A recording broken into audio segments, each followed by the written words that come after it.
안녕하십니까. 자, 이번 시간은 등기 신청인 파트 쪽을 정리하도록 하겠습니다. 등기 신청할 때 원칙이 공동 신청하는 등기가 원칙인 반면에 단독 신청 등기도 있으며 제3자 등기까지 해서 쭉 이어지니까 하나씩 분석하시면서 내용 정리하시기를 바라고요. 먼저 등기 신청은 공동이 원칙입니다. 공동 신청함에 있어서 나오는 자가 등기 권리자가 등기 의무자 2명이 나오는데 권리자가 누구인지 의무자가 누구인지 분석을 잘하게 되면 나중에 공부함에 있어서 등기 신청에 필요한 정보 배울 때 도움이 많이 됩니다. 그럼 예를 들어 볼게요. 우리 이 집에 대해서 전 시간 배울 때 갑하고 을하고 둘이서 매매 계약을 체결했을 경우에 매 도인이 있고 매 수인이 정해질 때 매 도인의 경우는 소유권 이전 등기를 해주게 되면 등기를 넘겨주면서 권리가 상실합니다. 이 권리 뺏기는 자, 매도인이 등기 의무자로 배웠고 매수인이 등기 권리자로서 한번 다룬 적이 있습니다. 여기까지는 기억나시겠죠? 예, 이럴 경우에 권리자가 누구이고 의무자가 누구이냐 등기별로 분석이 끝나야지만 공부가 좀 쉬워집니다. 첫 번째 중요한 부분인데, 자, 이제 등기 권리자라고 칭하는 자, 등기법상에서는 등기를 통해서 등기 실행이 될 경우에 권리를 취득하거나 이익을 얻는 자, 즉 권리를 취득하는 자, 얻은 자가 권리자 입장으로서 되는 것이고, 반대로 등기 의무자 입장은 신청하는 게 행해짐으로써 등기기록상 권리를 상실하거나 불이익을 받게 되는 자, 즉 불이익 있는 자를 등기 의무자라고 인정하게 되어 있으니까 취득하는 자, 다른 말로 권리자 입장은 더하기로 하시면 쉬워지고 의무자 입장은 상실하는 자 빼기로 이해하시면 쉬워질 거예요. 그래서 더하기 빼기로 이해하시는 것이 나름의 조금의 유용이 됩니다. 그래서 취득하는 자 권리자이고 수학적 기호로 플러스 입장, 의무자 입장은 상실하는 자 수학적 기호로 빼기 마이너스 입장으로 이해하시면 쉬워집니다. 그래서 지금 나온 것이 사례가 몇 개 실려 있는데 나중에 기본서를 보게 되면 사례가 이만큼입니다. 등기 종류가 워낙 많다 보니까 굉장히 많지만 우리는 그 중에서 딱 하나만 떼서 배울 거예요. 매매의 경우는 매도인과 매수인으로서 매수인이 권리자 입장이고 매도인이 의무자가 됩니다. 이건 기본적 개념이 되는데 문제는 요거는 기본적으로 잡아놓으시면은 공식이자 편해집니다. 전세권 설정할 때가 있고 전세권을 말소할 때가 정해지는데 전세권 설정과 말소함에 있어서 권리자가 누가 될 것이고 의무자가 누가 될 것이냐 이 부분이 굉장히 중요한 것이고 나중에 공식에 해당이 됩니다. 그럼 예를 들어서 이 집에 대해서 갑이란 자가 을에게 전세권 설정 계약을 체결한 다음에 전세를 주게 되면 이 세입자, 을이 전세권자라는 말이 붙어요. 전세권을 가진 자 전세권자가 되고 갑이 집주인이자 전세권 설정자가 만들어집니다. 자, 설정이라는 말이 처음 나왔는데 나눠서 보게 되면 자, 우리 흔히 저당권 설정하더라 저당권 설정자와 저당권자, 전세권 설정하더라 전세권 설정자와 전세권자란 말이 쭉 이어져요. 그 중에 하나 공식이 바로 전세권 설정할 때 자, 세입자가 들어와 살고 싶어요. 어떤 집에. 그럼 집주인이 들어와 살라고 자리를 만들어줘야지 들어와 사는 겁니다. 그렇죠? 전세권을 만들어주는 자, 설정해주는 자, 집주인 설정자가 되는 것이고 들어와 살 권리를 가진 자, 전세권을 가진 자에서 전세권자가 됩니다. 그럼 만약에 전세권 설정 등기를 하게 되면 이 집에 들어가 살 권리 누가 취득하나요? 집주인은 집 비워주고 나가야 되죠. 세입자가 살아야 되니까 전세권자가 권리자로서 인정이 되는 겁니다. 그래서 전세권자가 권리자로서 인정되는 것이 그 뜻이고 설정자가 등기 의무자로서 정해지는 것이 이게 차이점이에요. 그럼 설정 등기할 때는 전세권자가 권리자가 되고 설정자가 등기 의무자가 된다. 이게 아주 가장 기본적 개념이 되는 겁니다. 그럼 말을 바꿔서 저당권 설정하더라. 그럼 저당권자가 권리자, 저당권 설정자가 등기 의무자, 지상권 설정하더라. 지상권자가 등기 권리자, 지상권 설정자가 등기 의무자, 임차권 등기하더라. 임차권 설정자가 의무자, 임차권자가 권리자에서 말바같이 계속 반복하는 것이니까 공식처럼 하나 꼭 기억하고 넘어가시면 될 부분이며 설정할 때와 또다시 말소할 때 입장은 반대 입장이 됩니다. 설정할 때는 태어나는 개념이고 말소 등기하더라. 말소 등기할 당시에는 입장이 바뀌는 겁니다. 바뀌기 때문에 전세권자가 등기 의무자로서 입장이 되는 것이고 그 다음에 바뀌다 보니까 말소시에는 설정자가 등기 권리자로서 입장이 뒤집어지는 거예요. 입장이 바뀌는 것이 태어날 때와 말소할 때 입장이 되니까 말소 등기할 때 이게 중요한 겁니다. 말소할 때 전세권자가 의무자가 되고 설정자가 등기 권리자 입장이 된다 해서 이렇게 서로 입장이 바뀌게 돼 있으니까 태어날 때와 말소할 때 입장은 서로 정반대 입장이 됩니다. 시험에 출제함에 있어서 어디를 잘 내느냐? 요거를 잘 내요. 말소 등기할 때를. 요거 꼭 하나 외워놓고 넘어가시길 바랍니다. 요거는 지금 외워놓으시면 기본 강의 나갈 때 굉장히 편합니다. 놀아야 돼, 입에서. 전세권 말소 등기하더라. 누가 등기 의무자? 전세권자가 등기 의무자. 이게 놀아야 됩니다. 저당권을 말소하더라. 저당권자가 등기 의무자. 지상권을 말소하더라. 지상권자가 등기 의무자에서 계속 공식처럼 말바꿔치기니까 하나 꼭 기억하시고 넘어가시되 요게 가장 중요한 거예요. 한번 더 외쳐볼게요. 전세권 말소 등기하더라. 누가 등기 의무자? 외쳐놓게 되면 전세권자가 등기 의무자에서 반드시 요거 하나 꼭 기억하시고 넘어가시기를 바랍니다. 여기에서 가장 중요한 파트가 요거예요. 요거는 뭐 매매계약은 당연히 기본적으로 알게 돼 있으니까 말소 등기할 때 개념 잊어먹지 마시고 꼭 하나 외워놓고 넘어가시기를 바랍니다. 전세권 말소할 때 하나만 기억하시면 돼요. 반대 입장이니까 의무자가 누가 될 것이냐? 전세권자가 등기 의무자 된다 해서 하나 꼭 기억하고 넘어가시기를 바라고요. 안 되면 다음에 하면 되니까 부담 갖지 마시고 개념만 좀 이해하고 넘어가시기를 바랍니다. 자, 그 다음에 이제 볼 것이 공동의 원칙이 되고 단독 신청하는 경우가 정해집니다. 단독 신청 등기 예외 규정이 법제 24조에 규정이 되어 있는데 단독 신청 등기란 것은 다 볼 게 아니라 몇 가지만 봅니다. 단독 신청 등기는 먼저 판결받은 경우 단독 신청할 수 있도록 허용을 한다. 이게 가장 중요한 경우인데 판결받은 경우 이 판결은 어떤 판결입니까? 나중에 해석을 하게 되면 원칙은 이행 판결을 의미합니다. 그럼 이행 판결 받은 경우에 단독 신청할 수 있도록 허용한다가 대원칙인데 그럼 이행 판결은 무엇입니까? 우리 한번 사례 그려보자고요. 자, 요 집에 대해서 갑과 을이 똑같이 매매 계약을 체결합니다. 그럼 매매 계약을 체결했을 경우에 매도인이 의무자 입장, 권리자 입장, 매도인이 그렇죠. 등기 의무자 입장. 이제 의무자와 권리자 이 말을 많이 사용을 해요. 의무자 입장은 매도인이고 매수인이 등기 권리자가 됩니다. 이렇게 둘이 존재할 경우 등기 신청은 갑과 을이 공동 신청하는 것이 대원칙이에요. 둘이 신청하게 되어 있는데 문제는 매매대금을 다 줬습니다. 줬더니만은 매도인이 등기를 안 넘겨줘요. 그럼 얘가 등기를 이행하지 않게 되면은 권리자 입장에서 이행을 해달라고 이행의 소송을 제기합니다.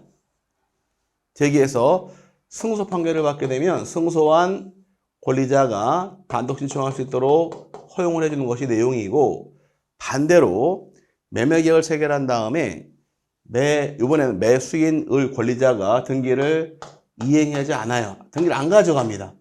그러면 둘이 갈 등기인데 매수인이 등기 안 가져가게 되면 매도인 입장에서 가져가라고 이행의 소를 제기합니다. 요건 다른 말로 이행의 소를 안 쓰고 여기는 인수의 소를 써요. 인수의 소송을 제기해요. 인수에 가시오라고 소송 제기해서 가져가라. 이기게 되면 그럼 승소한 등기 의무자가 등기 신청을 단독으로 할 수 있도록 허용을 한다 해서 실제 원인은 매매이지만 둘 중에 등기를 서로 이행하지 않을 경우에 이때 소송을 제기하더라. 그럼 매수인이 소송을 제기했을 경우에 이때를 승소한 등기 권리자란 말이 묻는 것이고 매도인이 제기한 경우를 승소한 등기 의무자가 붙게 되는 겁니다. 그래서 승소한 등기 권리자와 승소한 등기 의무자 입장은 등기 신청을 단독 신청하는 것이 내용인데 그럼 지금의 경우에 등기 원인은 매매가 원인, 판결이 원인, 원인은 판결 아닙니다. 원인은 매매가 원인이에요. 매매 때문에 등기할 게 발생이 됐는데 서로 등기 안 해가니까 혼자 가려고 받은 판결, 이 판결을 뭐라고 부르느냐? 단독 신청 위한 판결을 이행 판결을 부르는 겁니다. 그 이행 판결의 경우는 단독 신청한다 해서 맛은 보여드렸는데 세부적인 사항을 또 분석을 하셔야 돼요. 나중에는. 그럼 지금은 판결받은 경우에 단독 신청할 수 있는데 이 판결은 어떤 판결이냐 물어봤을 때 이행 판결을 얘기한다 기억하시고 요 사례 기억하시면 쉬워져요. 매매 계약을 체결한 다음에 매도인이건 매수인이 등기를 넘겨주지 않고 가져가지 않을 경우에 어떻게 할 것이냐. 가져와라. 소송 제기하는 경우도 있고 가져가라고 소송지휘하는 게 둘로 세분해서 나눠지는 것이 차이점이어서 나중에 공부할 때 이런 말이 나옵니다. 판결받은 경우는 등기 절차에 대해서 이행 또는 인수를 명하는 판결이 이렇게 나와요. 이행 또는 인수를 명하는 판결을 받은 경우에 단독 신청할 수 있더라. 그럼 이행을 명한다는 얘기는 권리자가 제기하는 경우이고, 인수를 명하는 판결은 의무자가 제기한다 해서 가져오시오, 가져가시오 이 소송을 얘기한다 이렇게 이해하시면 쉬워질 것이고, 자세하게 나중에 기본서로 배울 때 배우게 돼 있으니까 가볍게 참고하시기를 바랍니다. 두 번째가 이제 소유권 보존 등기. 참 중요한 내용이 나왔는데, 소유권 보존 등기의 경우는 여러분이 지금 아파트가 좋아요? 전원주택이 좋습니까? 살고 싶은 데가. 전원주택? 꿈이죠. 다 꿈인데 나쁜 점이 하나 있습니다. 전원주택 같은 경우는 나중에 오래돼 버리면 건물값이 없어져 버려요. 그래서 전원주택을 짓는 것이 아니라 져진 거 꽤 지난 걸 사면 편합니다. 어차피 건물값이 없어지니까 리모델링하고 들어가 사시게 되면은 새 집처럼 살 수 있는데 좀 싸게 구입할 수 있어. 땅값만 주고도 구입이 가능한 경우도 많이 있으니까 집은 새로 짓게 되면은 새 집에 좋은 것 같지만 감가상각이 되면서 건물은 가격이 떨어지게 돼 있으니까 나중에 토지 가격만 받고 거래하는 경우가 부지기수로서 전 단독주택 짓고 사는 거는 별로 이렇게 찬성하지 않는 사람이에요. 짓지 마시고 져진 거를 구입해서 사시면 오히려 좋다라고 저는 제가 조언을 해주곤 하는데, 뭐 제 말이 맞을 수도 틀릴 수도 있습니다. 저 개인적인 개념이니까 저는 집은 새로 짓고 싶은 생각은 없습니다. 집 한번 짓게 되면 10년 늙는다는 얘기도 있더라고요. 어쨌든 간에 여러분이 땅을 사서 집을 졌어요. 난 이 집에서 죽을 때까지 살고 싶다라고 집을 멋지게 졌습니다. 그 새로 지은 집 처음 등기할 때 소유권 보존 등기란 말 쓰는 거예요. 소유권 보존 등기란 것은 미등기 부동산에 대해서 최초로 등기할 때가 소유권 보존 등기란 등기이고, 최초 소유자가 혼자 등기 신청할 수 있도록 허용하는 것이 기본 개념이 되는 것이며, 또 소유권 보존 등기를 말소 등기할 당시에도 소유권자 스스로가 단독 신청한다가 기본 대원칙이 되는 겁니다. 큰 어려운 건 없어요. 다음에 세 번째가 조금 중요한데, 상속받은 경우 당연히 단독 신청합니다. 피상속인이 사망했을 경우에 상속인이 단독 신청하는 것이 기본 개념이 됩니다. 근데 회사병이 들어가 버리면 헷갈려요. 회사병이 있는 경우도 단독 신청하게 되어 있습니다. 자, 요건 자연인 사망이 있다 이렇게 이해하고 넘어가시면 쉬워지고, 법인이 사망하는 경우는 이렇게 합병의 하나의 사례가 존재한다 이렇게 이해하시면 쉬워집니다. 자연인이 사망하더라 어떤 문제가 발생하느냐, 상속에 문제가 발생한다 기억하시면 편하고요. 법인이 사망하는 경우는 법인의 파산, 법인의 해산, 법인의 청산, 법인 합병 등 여러 가지 경우가 있는데 하나만 기억하시면 돼요. 법인의 합병이 있는 경우도 법인이 사망하는 경우로서 단독 신청하게 되어 있습니다. 그래서 상속은 자연인 사망, 법인 합병은 법인의 사망으로 하시면 둘 다 쉽게 정리될 부분입니다. 요게 조금 까탈스러워서 시험 나올 때 법인 합병에 따른 저당권 이전 등기란 말이 나와요. 또 저당권 이전 등기를 할지라도 법인 합병이 된 경우는 단독 신청할 등기로 이렇게 이해하고 넘어가시면 되고요. 그 다음에 이제 부동산 표시 변경 경정의 등기인데, 부동산 표시 등기하는 것은 어디입니까? 여기는 표제부입니다. 표제부에 실행할 등기는 다 단독 신청할 등기로서 소유권자 스스로가 단독 신청하게 되어 있고, 그 다음에 다섯 번째가 등기 명인 표시 변경 경정 등기를 말 쓰는데, 등기 명인 표시 변경 경정의 등기는 등기 명인이 등기 부상 권리자예요. 권리자를 등기 명인 그럽니다. 그럼 여러분이 만약에 소유권을 취득하고 등기가 끝나게 되면 여러분을 뭐라고 부르느냐? 소유권의 등기 명인 그래요. 말이 어렵죠. 그냥 소유권자, 집주인 그러면 될 것을 법에서는 소유권의 등기 명인 그럽니다. 그럼 여러분이 소유권자일 경우에 이 말을 쓰는 거예요. 그럼 여러분이 소유권의 등기 명인일 경우에 여러분이 누구인가에 대해서 기본적으로 권리자의 성명, 주소, 주민번호가 등기가 됩니다. 그럼 등기된 이후에 개명을 했다거나 이사 갔다거나 주민번호 바뀌는 경우도 존재합니다. 주민번호가 어떻게 바뀌지? 바뀌는 경우가 크게 두 가지 있더라고요. 하나는 그렇죠, 트랜스젠더 이렇게 수술하게 되면 바뀌는 경우가 존재하는 경우도 있고, 또 하나는 개인정보가 많이 유출되다 보니까 지금은 법적으로 바꿔주는 경우도 존재합니다. 그래서 이런 경우가 대상인데, 이런 경우에 권리자 스스로가 성명, 주소, 주민번호에 변경 등기 신청하는 것은 단독 신청할 등기가 되어서 요거 단독 신청 등기로 인정이 됩니다. 그 다음에 신탁 등기 신청으로 단독 신청하게 되어 있는데, 신탁 등기란 것은 과거에는 위탁자와 수탁자가 공동 신청하게 되어 있었는데 2014년부터는 개정이 되어서 단독 신청 등기로서 이제 들어와 버립니다. 여기에 단독 신청 등기인데 여기는 외우지 마세요. 외우지 마시고 나중에 공부를 하게 되면 저절로 외우십니다. 아, 이거 단독이야. 알게 돼 있으니까 외우지 마시되, 하나 중요한 것은 이제 1번, 2번, 3번 이 세 가지만 잘 이해하시면 돼요. 나중에 세번에서 아주 잘게 썰어서 내용을 분석할 것은 판결해야 하는 게는 그림을 이만큼 그린 다음에 분석을 잘하고 들어가시고 내용을 파악하시라고 제가 강의를 할 겁니다. 그때 이런 그림 몇 번 나오니까 그때 공부하시면 될 것이며, 소유권 보존 등기, 상속, 법인 합병까지가 시험에 참 잘 나오게 돼 있으니까 이 세 개만 잘 이해해서 정리하셔도 내용 파악할 수가 있게 됩니다. 자, 그 다음에 중요한 것이 제3자 등기인데, 그 원칙은 공동신청, 두 번째가 진정성이 보장이 되어 있다거나 의무자가 없을 경우에 단독 신청 배웠고, 이번에 제3자 등기로서 정해집니다. 제3자 등기의 경우는 이제 포괄 승계인 등기란 말이 나와요.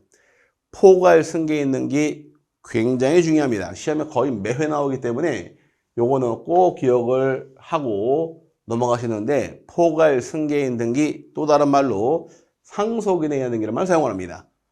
우리가 상속 등기하고 상속인 등기랑 구별을 하고 넘어가시는데, 상속이란 것은 우리가 금방 배웠듯이 피상속인이 사망했을 경우에 사망한 이후에 상속인이 물려받는 경우를 상속인을 씁니다. 그럼 사례가 이 집에 대해서 갑이란 자가 아버지, 그 다음에 A란 자 아들이 살고 있어요. 아버지하고 아들 간에 둘이 살고 있다는 가정하에 아버지가 이 집을 놔두시고 사망을 합니다. 사망을 하게 되면 상속인 A가 취득하겠죠. 이제 물려받는 경우를 뭐라고 부르는 용어를 상속등기로만 사용을 해요. 등기를 할 것이며, 등기 신청은 금방 배운 것처럼 단독 신청하는 것이 기본 개념이 되는 겁니다. 이건 상속등기로서 크게 어렵지 않은데, 문제는 포괄 승계등기라는 것은 하나의 사례가 매매 후 사망에, 이게 기본 개념이에요. 이건 이렇게 외워놓으셔야 됩니다. 포괄 승계인 등기는 매매 후 사망을 얘기하더라. 이렇게 기억하시면 편해요.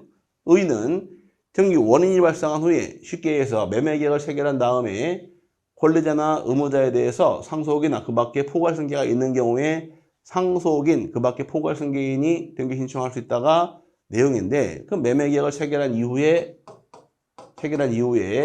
사망을 했을 경우 어떻게 발생할 것이냐, 이 문제예요. 그런데 문제는 사망하는 경우도 매도인 사망이 있고 매수인 사망으로 나눠집니다.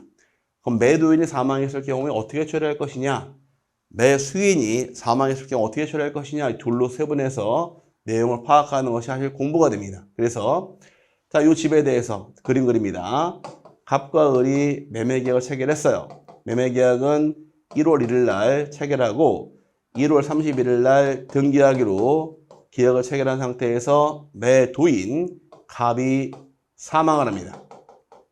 이거 누가 사망했나요? 지금 그림이 매도인이 사망한 그림이 만들어지고, 반대로 매수인이 사망하는 경우도 그림이 만들어지는데, 이 집에 대해서 갑과 을이 매매계약을 체결한 다음에 1월 15일 날 똑같아요. 15일 날 1월 1일 매매계약 체결했고 1월 31일 날 등기하기로 계약을 체결한 상태에서 을이 이번에는 사망을 합니다. 15일 날. 그럼 둘 다 어떤 내용인가요? 매매계약 체결하고 이쪽은 매도인이 사망, 매매계약 체결하고 이쪽 매수인이 사망한 경우로서 대원칙은 매매 후 사망이 발생했을 경우 어떻게 처리할 것이냐, 이게 이 뜻이에요. 이 부분은 시험에 거의 매회 나오기 때문에 여러분 공부할 때 매도인 사망 케이스하고 매수인 사망 케이스하고 등기 신청함에 있어서 누구랑 어떻게 등기할 것이냐, 이 부분을 반드시 분석하는 것이 참 중요한 공부가 됩니다. 그럼 매도인이 사망했을 경우에 이 사망을 했다 할지라도 매매계약 체결한 이후에 효과는 그대로 유지가 됩니다. 그럼 갑이 갖고 있는 권리와 의무가 갑의 상속인 A란 자에게 모두 다 귀속이 돼버려요. 그럼 상속인이 대금을 받을 권리를 취득하는 것이며 등기도 넘겨줄 의무가 발생이 됩니다. 이때 그러면 등기함에 있어서 상속인이 상속 등기를 하고 넘길 것이 이 문제예요. 상속 등기를 하고 넘길 것이냐, 할 필요 없이 바로 등기할 수 있느냐, 이 문제 발생합니다. 그럼 지금 사례에서 매매가 빨라요? 사망이 빨라요? 매매가 빠르죠. 매매가 빠른 경우는 상속 등기할 필요 없이 직접 등기 신청할 수 있도록 허용을 합니다. 이때 등기하는 방법은 포괄승계의 상속인 A와 상대방 을이 공동 신청하되 상속 등기할 필요 없이 을에게 직접 소유권 이전 등기할 수 있도록 허용한다가 요게 내용이에요. 그래서 매도인이 사망했을 경우는 상속 등기 절차 없이 등기 의무자의 상속인과 즉 A와 그다음에 권리자 을이 공동으로 등기 신청하는 것이 내용이 되는 겁니다. 그럼 이럴 경우에 등기보상은 누가 나오느냐? 등기보상은 그렇죠. 피상속인. 그 다음에 신청서의 경우는 상속인이 나옵니다. 서로 피상속인, 상속인 서로 일치하지 않는데 나중에 이제 공부를 하게 되면 등기 못하는 사유가 법에 규정이 되어 있습니다. 신청 정보의 등기 의무자하고 등기기록상 의무자가 서로 불일치하는 경우는 등기를 인정하지 못한다가 대원칙이에요. 하지만 여기는 등기를 실행해 줍니다. 실행을 해주기 때문에 요게 27조 이 뜻이에요. 각하하지 않고 실행하는 것이 내용이 된다가 매도인 사망의 경우로서 이해가 넘어가시면 됩니다. 반대로 매수인 사망하게 되면 이제 어떻게 처리할 것이냐. 을이 사망을 하게 되면 을은 권리 의무가 있죠. 을의 권리는 소유권 이전 등기할 권리가 있고 의무는 대금 지급할 의무가 발생이 되는데 이 권리 의무가 마찬가지로 을이 사망하자마자 을의 상속인 A에게 다 귀속이 돼 버립니다. 그럼 이럴 경우에 상속인 A가 등기를 해옴에 있어서 을 앞으로 등기한 다음에 A가 등기할 것이냐 아니면 직접 등기할 수 있느냐 물어보는 게 문제예요. 마찬가지로 매매가 빠르나요? 사망이 빠르나요? 매매가 빠르죠. 매매가 빠르니까 을에게 등기하지 않고 이때는 갑과 A가 직접 A 앞으로 소유권을 젓는 게 오는 것이 방법이 되는 겁니다. 그러면 사망한 등기할 자격이 인정이 안 되니까 을 앞으로 등기하지 않고 직접 등기하는 것을 얘기하는 거예요.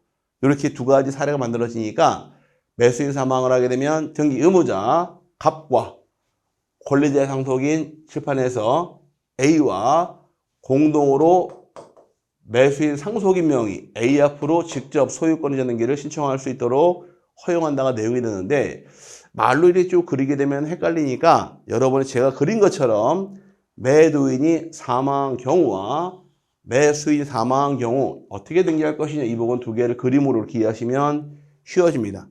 매매계약 체결하고 매도인이 사망했을 경우에 어떻게 처리하더라? 매도인 즉 의무자의 상속인 A와 상대방 을이 공동으로 등기 신청함에 있어서 상속 등기할 필요 없이 직접 등기할 수 있는 것이 과정이더라. 이렇게 이해하고 넘어가셔야 되고 매수인 사망하더라. 매수인 사망하게 되면 매수 상속인이 자기 앞으로 직접 등기해 올 수 있도록 허용한다가 내용이 되어서 이 두 가지의 경우는 시험에 거의 매회 나오니까 잘 기억하시는데 그림상으로 한번 그려보시면서 어떻게 등기할지 따져보시면은 쉬워져요. 책을 보고 읽다 보게 되면 그냥 이러면 아는 것처럼 보입니다. 하지만 돌아서면은 가만히 있어보지 이게 뭐였었지 이렇게 헷갈리게 돼 있어요. 그래서 항상 등기법은 사례 그리면서 어떻게 누가 등기할 것이냐 파악하시면 내용이 쉬워지니까 시험에 굉장히 중요한 것이 되어서 포괄, 승계, 능기는 반드시 3번 잘하고 넘어가시되 포괄, 승계, 능기 다른 말로 상속인의 등기를만 사용을 할 것이며 사례가 어떤 사례가 있더라? 그렇죠. 매매 후 사망. 여기 빨리 떠오르면 쉬워져요. 매매 후 사망 딱 떠올리시고 매매 후 사망이 발생하게 되면 매도인이 사망하는 경우도 있고 매수인이 사망하는 경우도 발생할 수 있을 것이다. 매도인 사망 시의 경우 등기하는 과정, 매수인 사망 시 등기하는 과정 두 개를 비교해서 3번 하시면은 이 부분 굉장히 중요한 부분 잘 파악할 수 있게 될 겁니다. 이거 이외에도 뭐 대위 신청 등기도 있고 대리 등기 신청하는 경우도 있고 여러 가지가 있는데 그거는 기본서 배울 때 좀 덜 중요한 부분이니까 그때 다루도록 하고요. 이번 시간은 제3자 등기까지 해서 신청인 파트를 마무리합니다. 등기 신청함에 있어서는 공동 신청이 대원칙이 돼 단독 신청도 가능하고 제3자 등기도 가능하며 이거 말고도 대위 신청도 존재할 것이고 대리인까지 해서 5가지 모형사 만들어지는데 지금은 세 가지 배웠으니까 2가지는 기본 이론 배울 때 그때 따라오시면 충분할 것 같습니다. 제일 중요한 것은 포괄, 승계 등기는 모름이 한다. 매매후, 사망 요게 딱 떠오르면은 공부가 쉬워지니까 잘 기억해서 세분하시기를 바랍니다. 공부 참 쉽죠? 할만합니다. 조금만 마음 먹으면은 충분히 할 수 있고 따라갑니다. 남들이 등기법은 어렵습니다. 아, 너무 어려워요. 왜 어려울까요? 왜 어려울까? 맞습니다. 공부 안 하니까 어려운 거예요. 2차 과목이고 12문제밖에 안 나오니까 뭐 나중에 해야지 뒤로 미루다 보니까 나중에 어렵게 느껴지는 겁니다. 아무리 산이 높고 험하더라도 차분하게 올라가면 다 올라가요. 처음부터 뛰려고 하니 힘들고 지치는 거고 애초에 안 가려고 하니 힘들어지는 거지 막상 가려고 덤비게 되면 하나하나 가다 보면 언젠가 정상에 올라가게 돼 있으니까 어려워도 포기하지 마시고 공부하시기를 바랍니다. 그래야지만 자격증을 딸 수가 있습니다. 여기까지가 이제 총론파트 신청인파트 정리했고요. 이거 말고도 이제 공부함에 있어서 등기 필요한 서류를 굉장히 많이 배웁니다. 이제 그 부분이 어려워지는데 그거는 나중에 기본 이론 배울 때 정리하도록 하고 이번 시간 또 배울 것이 각종 권리 등기에서 이제 소유권 등기부터 해서 나갑니다. 이 부분이 하이라이트인데 등기법은 각종 권리 등기 파트에서 출제 문제가 적게 나올 5문제부터 해서 한 7문제까지 몰려 나옵니다. 이 부분이 가장 중요한 등기이고 내용도 상당히 복잡하고 난해합니다. 그 권리 등기는 이제 소유권에 관한 등기가 있고 그 다음에 소유권 이외 등기 크게 나눠요. 소유권 등기는 소유권 보존 등기하는 경우도 있고 이전 등기하는 경우를 나눠지게 되고 이외 등기의 경우는 권리가 뭐 지상권 등기할 때 그 다음에 지역권 등기할 때 전세권 등기할 때 저당권 등기할 때 임차권 등기할 때 환매권 등기할 때 뭐 구분건물 등기 신청할 때 해서 되게 많이 나옵니다. 이 내용이 많다 보니까 문제가 많이 나올 수밖에 없는데 이 부분이 하이라이트로서 굉장히 중요합니다. 오늘은 이제 어디까지 정리해 드리느냐? 소유권 이외 등기는 지상권, 지역권, 전세권 이런 권리에 대해서는 민법상 공부가 덜 돼 있으니까 민법 공부 좀 하신 다음에 민법에서 내용 좀 이해하시고 난 다음에 그 다음에 등기하는 과정을 배울 테니까 입문 과정 같은 경우는 소유권 등기까지만 제가 정리해 드리고 소유권 이외 등기는 기본 이론 배울 때 정리하는 시간을 갖도록 합니다. 가장 중요한 것이 소유권 보존 등기예요. 시험에 거의 매회 나옵니다. 매회 나오다 보니까 이 보존 등기는 신청할 때 자격, 그 다음에 또는 보존 등기할 수 있는 사유, 그 다음에 특징 정도 파악하시면 내용 충분히 풀 수 있어요. 그래서 먼저 소유권 보존 등기의 경우는 의부터 해서 하나씩 분석을 합니다. 소유권 보존 등기의 경우는 미등기 요거 빠져야겠네. 미등기 부동산에 대해서 최초로 하는 등기를 의미합니다. 그럼 미등기에 대해서 최초로 실행할 등기를 소유권 보존 등기를만 사용을 하고 등기부를 처음으로 개설할 때 소유권 보존 등기만 쓰는데 이 보존 등기하는 경우가 3가지 사례가 발생이 됩니다. 굉장히 중요합니다. 3가지의 경우 어떤 게 있느냐? 첫 번째가 부동산 원시 취득하는 경우에 소유권 보존 등기하더라. 대원칙이죠. 원시 취득하게 되면 처음 취득한 것이니까 소유권 보존 등기하게 되어 있는데 대표적인 예가 건물에 신축이 있는 경우 또는 공유수면 매립제의 경우는 최초로 등기함에 있어서 소유권 보존 등기하는 것이 기본 개념이 됩니다. 내가 집을 최초로 건물을 쳤어요. 최초로 지은 자가 처음 할 등기가 바로 소유권 보존 등기인데 그럼 제가 질문 한번 던질게요. 여러분이 아파트를 분양을 받았습니다. 강남에 그것도 꿈꾸는 일이죠. 아파트 분양을 딱 받은 경우에 분양받으신 여러분이 입주를 합니다. 나중에 잔금 치르고 입주할 때 어떤 등기할까요? 소유권 보존 등기 아닙니다. 여러분은 이전 등기하는 거예요. 소유권 보존 등기는 시행사가 최초로 실행할 등기이고 여러분은 분양, 양도받은 거잖아요. 여러분 이전 등기하기 때문에 보존 등기라는 건 누구나 다 아는 것이 아니라 최초 소유자가 처음 한 날에서 원시 취득하는 경우에 이렇게 이해하시면 쉬워지고 분양받은 다음부터는 전부 다 이전 등기로 하는 겁니다. 그래서 최초로 처음 할 때가 소유권 보존 등기란 말 쓴다 이렇게 기억하고 넘어가시고 첫 번째 사례 나왔고요. 두 번째, 세 번째 2가지가 중요한데 규약성 공유 부분이라는 말이 나왔습니다. 규약성 공유 부분이란 것은 대표적인 예가 아파트 관리실을 얘기를 합니다. 자, 아파트에 있다 가정을 합니다. 아파트가 있다는 가정하에 우리 건물이 101동 501호 우리 집이에요. 101동 501호가 우리 집인데 이쪽에는 계단이 있고 복도 승강계 등이 존재할 것이며 이쪽에는 관리실이 존재합니다. 관리실, 노인정 등이 있다 가정하에 아파트 같은 경우는 건물을 크게 둘로 세 분을 합니다. 하나가 101동 501호 우리 집이죠. 요거를 법에서 전유 부분이라만 사용을 하고 그 다음에 계단, 복도, 승강계는 혼자 사용하나요? 공동이 사용하나요? 공동이 사용합니다. 관리실의 경우도 공동이 사용하죠. 이런 경우를 같이 부를 때 공용 부분이라고 사용을 합니다. 사용을 하는데 이 계단, 복도, 승강계를 여기를 구조상 공용 부분으로 사용을 하고 아파트 관리실의 경우는 규약상 공용 부분으로 나눠집니다.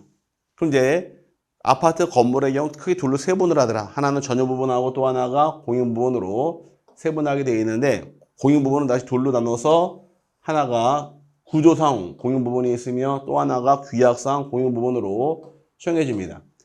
아파트가 존재함에 있어서 구조적으로 계단, 복도, 승강이 반드시 있어야 돼요. 그래서 구조상 공용 부분만 붙게 된 것이고 규약상 공용 부분은 반드시 있어야 되나요? 공동주택이라고 해서 관리실이 반드시 있느냐? 그건 아니란 얘기입니다. 두 자라고서 합의하에 설치한 공용 부분이 바로 규약상 공용 부분으로 정해지는데 등기 능력 같은 경우는 천여 부분, 등기 당연히 할 수 있습니다. 등기 당연히 할 수 있고요. 능력 같은 경우는 근데 계단, 복도, 승강기 등기할 수 있을까요? 안 되겠죠. 구조상 공용 부분은 등기 능력이 아예 없습니다. 등기 못하게 되어 있고 관리실은 건물이 따로 존재하니까 여기는 등기부가 존재합니다. 어허, 특이하네요. 그래서 과거의 기출 문제에서 집합 건물의 공용 부분은 등기할 수 없다. 틀린 말입니다. 둘로 나눠서 구조상 공용 부분은 등기할 수 없지만 규약상 공용 부분 등기할 수 있으니까 이게 차이점이에요. 근데 등기부가 있는데 관리실의 경우 누구 건가요? 입주민 저는 소유입니다. 그래서 관리실의 경우 등기를 두는데 등기부가 표제부만 딸랑이 있지 갑골구가 없습니다. 특이한 부분이 일반적인 등기부의 구성은 표제부, 갑구, 을구로 구성하게 되어 있는데 아파트의 규약상 공용 부분은 표제부만 딸랑이고 갑골구가 없어요. 이런 등기부가 존재합니다. 그래서 이 시험에 잘 나오는 게 특이하기 때문에 그래요. 그럼 관리실의 경우 등기부가 뭐만 있더라? 표제부만 있습니다. 근데 관리실을 개인에게 처분할 수 있을까? 얼마든지 가능합니다. 규약을 폐지하게 되면 관리실을 개인에게 처분할 수 있는 능력이 인정이 돼요. 왜? 개인들 소유니까. 이 관리실을 처분했습니다. 누가 취득하느냐? 이 관리실을 A란 자가 관리실을 매입을 해서 취득을 했어요. 왜? 어린이집 하려고. 취득하게 되면 취득한 자가 어떤 등기해야 됩니까? 이 문제예요. 이때는 지체 없이 취득한 자가 A가 지체 없이 A 자기 명의로 소유권 보존 등기하는 것이 과정이 되어서 요게 중요한 겁니다. 지체 없이 어떤 등기 신청하실 것? 소유권 보존 등기 신청한다 해서 30일의 기출 문제 출제합니다. 소유권 이전 등기한다 틀린 말이에요. 지체 없이 소유권 보존 등기하는 경우가 규약상 공용부분 관리실을 개인에게 처분한 경우로서 이해하시면 되고요. 이제 세 번째 중요한 것이 이제 미등기 부동산에 대해서 법원으로부터 촉탁이 들어옵니다. 가압류, 가처분, 경매개시 등기, 주택상가 임차권 등기에 대해서 촉탁이 있을 경우에 직권으로 소유권 보존 등기하는 경우가 내용이에요. 이 말이 뭡니까? 이 말 뜻은 자, 이 집에 대해서 합의 가진 부동산, 미등기 부동산이 존재합니다.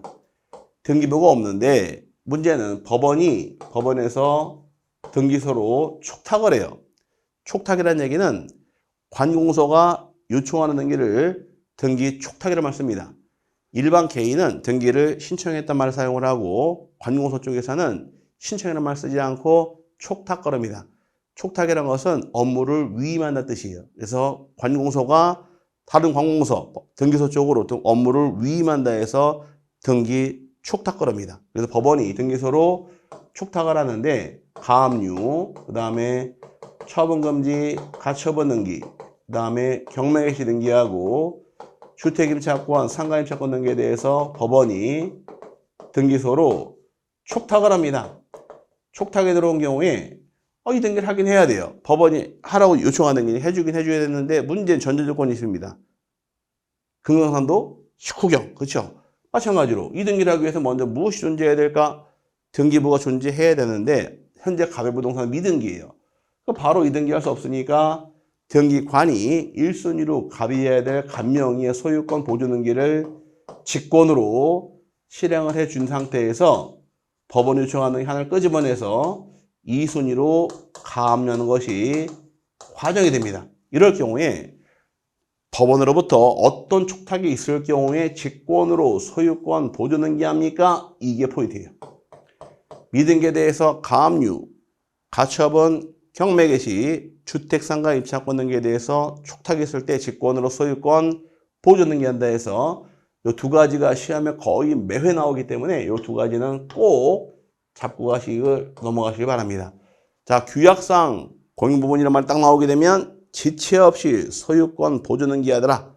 미등기에 대해서 법원으로부터 가압류, 가처분, 경매개시 등기, 주택임차권, 또 상가임차권 등기 촉탁이 있을 경우는 직권으로 소유권 보존등기한 다음에 이등기를 실행한다 해서 이 두 개 굉장히 중요하니까 잘 파악하시고요. 그다음 보존등기하는 적격이 법제 65조에 쭉 규정이 됩니다. 누구나 신청할 것이 아니라 보존등기하는 자격은 정해져 있는데 적격은 법제 65조에 총 4명이 규정이 되어 있어요. 65조에 4명이 나오는데 기역, 리을, 디귿, 리을에서 1호, 2호, 3호, 4호가 나옵니다.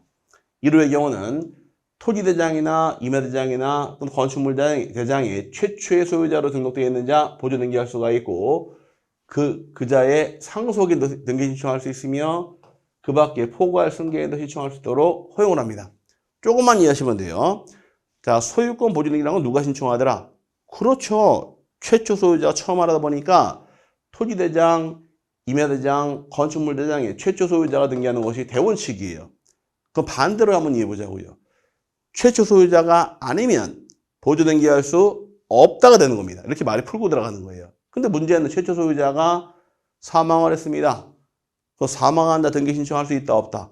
없다. 없으면 누가 등기하느냐? 이때는 상속인이 등기 신청할 자격이 인정이 되는 겁니다. 그래서 최초 소유자가 사망했을 경우는 그자의 상속인도 등기 신청할 자격이 인정이 된다 해서 참고하시고 그 밖에 포괄 승계인 나오는데 자, 민법 공부할 때 포괄 승계가 3개가 존재합니다. 하나가 상속받은 경우가 있고 또 하나가 포괄 위중받은 경우도 있고 또 하나가 법인의 합병이 있는 경우도 있어요. 그래서 다 인정해 주니까 회사 합병한 경우도 합병한 회사가 직접 보존등기할 수 있으며 법인의 합병이 있는 경우 또 회사 합병이 있는 경우도 등기할 수 있도록 허용을 해서 이렇게 3가지의 경우 포괄 승계의 경우는 다 등기할 수 있도록 허용한다가 첫 번째 규정이 됩니다. 나중에는 제외되는지 따로 배워요. 최초 소유자가 아니면 보존등기할 수 없다. 그 다음에 포괄 승계인이 아니면 보존등기할 수 없다 해서 쭉 분석해서 따지게 돼 있으니까 책에 나온 대로만 일단 정리하고 넘어가실 부분이고요. 두 번째 확정 판결을 통해서 자기의 소유권 증명하는 자 보존등기할 수가 있는데 이 확정 판결을 받은 자의 경우는 어떤 판결을 할지라도 다 가능해요. 확의 판결 받은 자이건 이행 판결 받은 자이건 형성 판결 받은 자이건 판결 받은 자의 경우는 자기 명의로 소유권 보존등기 신청할 자격이 인정이 됩니다. 세 번째, 수용으로 인하여 소유권 취득했음을 증명하는 자, 미등기 토지 수용했다. 건물 수용한 경우도 미등기를 수용하게 되면 직접 보존등기할 수 있도록 허용을 해줍니다. 그 다음에 마지막에 중요한 것인데 특별자치도지사, 시장, 군수구청장의 확인에 의해서 자기의 소유권을 증명하는 자 이 말이 붙어 있어요. 근데 여기 뭐가 붙어 있느냐? 건물의 경우로 한정한다라고 단서가 붙어 있습니다. 이건 토지 나올 수가 없어요. 그러면 1번, 2번, 3번은 토지가 대상이 되는 것이 내용이고 1, 2, 3, 4까지는 건물을 인정하다 보니까 토지 보존등기 신청할 자는 법에서 3명이 나오고 건물은 4명이 규정되어 있습니다. 그러면 여기서 말하는 특별자치도지사, 시장, 군수구청장 확인을 통해서 자기의 소유권을 증명하는 자 어떤 건물을 얘기하느냐? 이 건물은 건축물 대장이 없는 건물을 얘기합니다. 그럼 모든 건물이 건축물 대장이 반드시 있느냐? 그건 아니란 얘기입니다. 제가 또 질문 한번 해볼게요. 아시는 범위 내에서 우리가 제일 처음 배운 것이 있는데 기억하실지 모르겠습니다. 자, 질문 나갑니다. 우리나라의 모든 토지는 대장이 반드시 있다. 아니면은 없을 수도 있다. 어떤 말이 맞을까요? 법적으로. 우리나라의 모든 토지는 반드시 대장이 있다, 없다? 있다가 맞습니다. 없는 경우 있지 않나요? 아닙니다. 법적으로 다 있습니다. 그래서 우리 처음 배울 때 국토교통부 장관은 모든 토지에 대해서 필지마다 지번, 지목, 경계, 면적, 좌표 등을 조사 측량하여 지적공부에 등록하여야 한다. 국토교통부 장관은 모든 토지를 등록을 다 했으니까 법적으로 모든 토지는 대장이 반드시 있습니다. 이해 갔죠? 근데 모든 건물이 대장이 반드시 있느냐? 그것은 아니란 얘기입니다. 모든 건물은 대장이 다 있는 것이 아니라 대표적인 예가 무허가 건물 같은 경우는 허가 안 받았으니까 건축물 대장이 존재하지 않아요. 그럼 건축물 대장이 존재하지 않는 이런 무허가 건물 같은 경우에 나중에 등기하려고 마음을 딱 먹은 경우에 등기라는 대장을 띄워올 수 없으니까 뭘 받아와라. 건물이 존재하는 사실에 대해서 확인받아 오면 등기해 주겠다가 그 뜻이에요. 그리고 이거는 건물만 대상으로 해서 나오다 보니까 토지는 나올 수 없습니다. 그래서 큰 차이점이 생기다 보니까 요거 시험에 참 잘 끌고 와요. 시험 지문상에서 군수 확인에 의해서 소유권을 증명하는 자는 토지에 대해서 소유권 보존 등기 신청할 수 있다. 땡 틀린 말이 됩니다. 그렇죠. 군수 확인은 토지 건물 뭐로 한정하더라? 건물로 한정한 단서가 붙어 있으니까 요게 포인트가 되어서 잘 끌고 들어오기 때문에 신청할 자격 잘 분석하셔야 되고요. 신청함에 있어서는 이제 이 일반적 기재사항 이외에도 뭘 적느냐? 신청 근거 조항 적습니다. 65조 1호, 65조 2호 적는 내용인데 중요한 게 하나 나옵니다. 소유권 보존 등기의 경우는 등기 원인과 연호를 기록하지 않는 것이 여기 대원칙이자 아주 특이한 거예요. 이 보존 등기라는 건 등기 원인 자체가 없습니다. 흔히 등기 원인 그럴 경우에 매매계약을 체결하더라 매매가 원인, 그 다음에 교환계약을 체결하더라 교환이 원인, 사망하더라 상속이 원인, 이렇게 원인이 만들어집니다. 근데 보존 등기 신청하는 것은 신청할 자격이 법에 명시가 되어 있다 보니까 원인 만드는 게 아니라 내가 여기 해당될 경우 등기 자격이 만들어지기 때문에 원인 자체가 존재하지 않으므로 등기 원인과 연호를 기록하지 않는 것이 특징이에요. 시험에 굉장히 잘 나오니까 이거는 세분화시대 거의 매회 나오는 부분이 소유권 보존 등기니까 보존 등기할 때 사유, 신청, 적격, 신청 방법까지 세분화시면은 한 문제에 잡아낼 수 있는 것이 이 파트입니다. 이렇게 나온다고 설명드렸는데 이 문제 틀렸다. 만세 불러야 되겠죠? 이렇게까지 알려드렸는데 틀린다는 얘기는 진짜 공부 안 한 부분이 돼버리니까 이렇게 나오는 정해져 있어요. 정용하시고 정해진 부분이 있으니까 나온다고 강좌 부분만 잘 공부하셔도 합격은 충분히 합니다. 왜? 우리는 절대평가의 상대평가가 아니니까 60점만 넘어가면 되는 것이어서 충분히 가능하니까 이 파트 블루팟이어서 출제를 굉장히 잘하니까 내용 잘 파악해서 정리하시면 좋을 것 같습니다.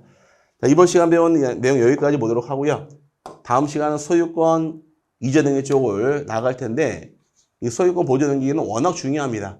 이번 시간 배우신 내용 꼭 내용 잘 파악하시는데 공동신청주의부터 시작해서 단독신청, 그 다음에 제3자 등기까지 정리해드렸고 포괄 승계인 등기, 매도인 사망, 매수인 사망 나눈 다음에 내용 잘 파악하시고 넘어가실 부분이며 소유권 보존 등기까지 해서 내용을 정리하시면은 참 중요한 부분만 골라서 설명드리는 부분 내용 파악 가능할 겁니다. 고생하셨고요. 다음 시간에 소유권 이전 등기부터 해서 다루도록 하겠습니다. 감사합니다.